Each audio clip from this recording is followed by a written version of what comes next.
Hi, so this is the first episode of the Centriflüg, and this is the attitude system, the self-balancing pole. I'm just showing here that it's not actually stuck into the ground, it's just standing there. So the principle is to have a sort of a quad rotor set up at the top there, but it's not achieving attitude control via differential thrust, but rather via thrust vectoring. So in this setup I have here, the motors run at a constant RPM, and there are servos that are tilting the motors individually, and that which gives you the balancing action. And yaw control is also thrust vectoring, so just tilting all the motors simultaneously in one direction. Which gives you a very forceful yaw, not like the normal quadcopter, which is good because this has to spin around a pretty heavy object. So this is the backbone of the Centriflüg, the central part, and I have the batteries down in the bottom for center of gravity reason. Of course, it will be favorable to have shorter power leads, but I want the center of gravity to be in the geometric center point as well, as close to that as possible. So that backbone is added to in the center of this structure, and I'm starting out to have with like a 3-wing spinning skirt around the center point, the center pole. So this is my first tryout, and I'm just making this short film clip here just for myself, and I'm just so happy because it's such a strange entity, and it has many surprising good properties. So the self-folding, and the wing can act as landing gears, and it's just happens to be very easy to disassemble it if that would be necessary as well. But the main feature is, of course, that it only takes a little it has a small footprint when it's on the ground, and it opens up when it goes up in the air and sweeps a very large area. Well, it's just so many things that just comes together in a positive way here. Of course, the flight characteristics are, are the things I'm trying to, I'm working towards finding out. And of course, it will be slow-moving craft because the wingtip speed will be really slow for efficiency and sound reason. So let's. I will come back to that later on. But I'm just. Sort of falling in love in this new structure. There are so many positive things with this design, as I just mentioned, and I don't have a list in my head, but I will speak about them during the time this video rolls here. So one of the brilliant things with a design like this is that you can do a baseline tuning of the flight controller without leaving the ground. And it's a big deal. It's not a big deal if you're working with small machines, but the bigger machines you build, the more time, money and effort it put into it, and it's still like a very risky gamble for the first flight, tuning the flight controller. So you can actually set a pretty good tuning just while still being on the ground, and that is such a big deal when you scale up these kind of flying machines. So this is the first try out for taking off, and you can see the wings are too light, so you have a super high coning angle, which reduces your swept area, so that's bad. But this is just the first try. I just want to see what happens. I have chosen to not have the batteries out in the wingtips for a reason I can discuss later on. But this is the very first test hop here. And I mentioned the tuning is it's easy to get a good baseline tuning before flying, but that doesn't help if you're stupid. So yeah, that's me.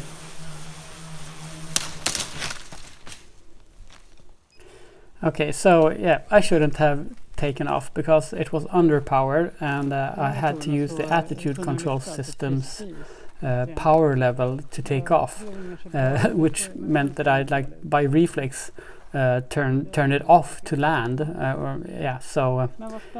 Landing without having the attitude control system fully powered won't work. So yeah, that happened. But to me that was quite a success because it did fly for 1 second very nicely. So I'm ramping up here and building 6 new wings and different motors with higher kV, so I have more power from the same battery voltage. I'm running at 4 cells here. I have also added a pneumatic starting and landing gear. Unfortunately, that system interferes electrically with the receiver and flight controller, so it's jumpy when I'm activating the pneumatic pump. I will show you later on, but still it's a nice feature. So you can pop it up I don't know, 15 centimeters, 20 centimeters or something like that, so that you have propeller clearance, so that you can start the motors without hitting the ground, and you can settle it down and using the hard points out at the wingtips as landing gears. So you save a lot of weight. You don't have to have a big separate landing gear. So it's just one of those things that works very well on this machine. Not yet, but it will. So here I'm just checking out the response from the controller, if it fits forward when I'm pushing the stick forward, because I don't know how much the gyroscopic precession manifests itself in this design. And so this is just super basic. I'm a little bit more cautious now since the first crash, so I'm trying to have an actual schedule for what I'm supposed to do. There I settled it down again a little bit at speed. That's not optimal, but still. Let's take a closer look at the landing gear there. So here it is. I'm starting the pneumatic cylinder with the motor. It's a small bicycle electric pump, so it pops out there. So you get the tip clearance, and this is the small electric pump. And I have a valve that, of course, can release the pressure there. So it's the center tube there that acts like a pneumatic cylinder. So that system works actually very well now. But at first I had this really scary interference. So you can see here how the control system goes bananas a little bit here and there.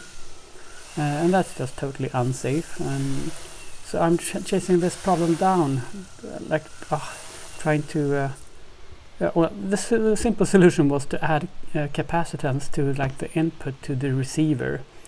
I tried to kill the disturbance at the pump motor with diodes and stuff, but it worked a little bit. But this was so much better, just adding VIY lead to just one of the inputs there to the receiver to stabilize the input voltage. So that was a big deal. It just solved that problem. I tried so hard with different ways to shield the electronics and stuff, but that was just the way to go. Okay, so now that's working. And you can see here I have a black painted wing because it runs lower than the other wings, which causes the whole machine to wobble a bit. So I'm just trying to figure out here what's going on. This is the fun part. I'm bug hunting. I'm hunting for bugs in this machine. So you can see there that's lower, the black wing. But nevertheless, it's totally possible to fly it. It just wiggles a little bit, and the attitude control system has to work unnecessarily. But it does fly nicely, and it's quiet. It's a very quiet machine. You can actually stand there, talk to somebody in just normal voice, and you can actually hear the birds in the background, which is sort of absurdly good. It weighs like 10 kilograms, so it's still a pretty hefty load, or like 11 and a half, I think it is actually. And I just love the starting sequence and the landing sequence. That it's not just not just popping it up, but you're actually taking off. Because I like the technical poetry in taking off with an ordinary airplane, that you put yourself at the end of the runway and you accelerate and then you leap into the air. And this has a little bit of that sensation that you are starting the attitude control system, and you are starting the pneumatic pump. You're racing up, you're revving up the motors, it spins up and it folds out, and then you can take off. And the landing is the opposite sequence. So it's really thrilling. yeah, I'm just enjoying myself here. So nice. It's still a high coning angle, but it's better than the 3-wing version.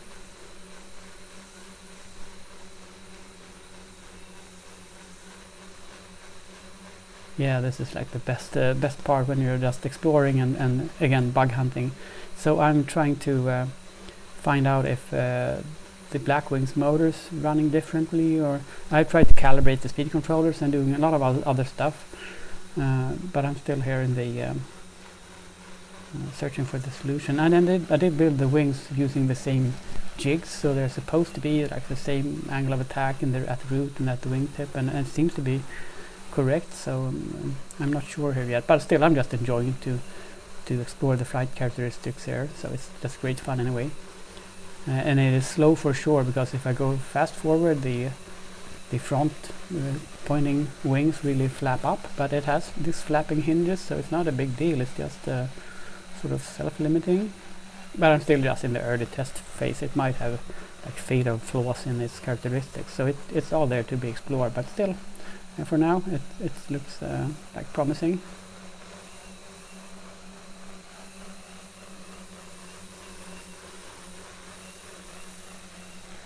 And I'm also checking for, like, if I'm going straight to the right, is the machine going straight to the right? Or of course easier to spot when I'm going forward, and I'm going fast forward here in just a second, and it goes significantly to the right from the pilot's viewpoint there, so left in this screen. So that's interesting, and I think I figure out why that is. So I will redirect the flag on the machine, the cardboard piece that tells me what's front and back, but I can talk about that in a little bit. Let's check out the landing here. So now power down a little bit the main rotors and start the pneumatic pump to put it up at its landing gear there, and then I can turn off the motors and let the wings fall down. And one of the things that just happens to align in a positive way here is that the control system's downward thrust, breaks the rotor action, and if it stands like this for a longer time, it will start to spin backwards because the wing shape generates that motion. So that's one of the good things. Otherwise I would have to add a brake on the spinning part there, and just add a complexity. Here's just, you know, keep the control system going and it will work fine. So here again the bug hunt is ongoing, so I'm changing the position of the black wing to the opposite side. They weigh just as much, these wings, so I have them like they're not balanced, but I've chosen the pairs that have closest weight to be on opposite sides, and it happens to be that I have pairs of wings that are very close, and these are actually exactly, I think it's 885 grams with the battery on the wing each. So I want to find out if it's the wing itself with its motor and speed controller, or if it's the position on the rotary ring that they're rigged on. So I want to see if the black wing now flies better, and the white thing which I have there put on the black wing's position will start flying lower, because it flew just perfectly when it was in its own position. So it's one way to find that out.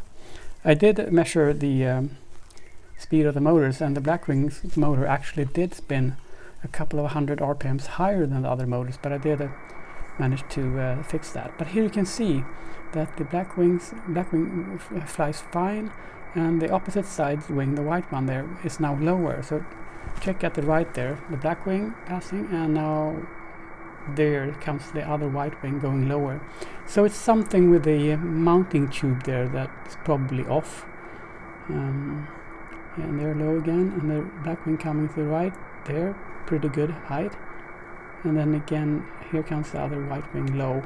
Okay, so I'm trying to fix the next step is to fixing the mounting and add a degree of angle of attack or so, and see if that take away the wobbling action, since the center of mass is further out if the wing goes lower. Okay, so that's where I am at this point. I will come back in another video here shortly and discuss other interesting properties with this machine. But well, bye for now.